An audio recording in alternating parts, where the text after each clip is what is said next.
Okey, hari ni kita mengayuh lagi. Okey. Nampaknya laluan kita dinaiki air lah. Agak dalam juga air dia. Mandi. Dalam. Basah juga.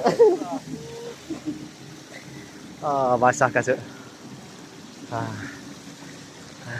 Dalam.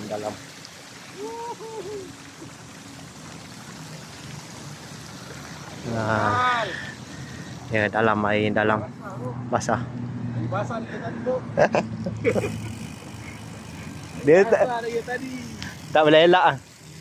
Tak boleh elak ah. Tadi dah basah, hari ni lagi basah.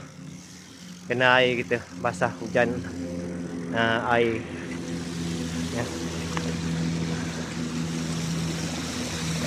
Ni malam tadi hujan, dia basah lebat lah. Okeylah. Semoga berjumpa lagi. Assalamualaikum.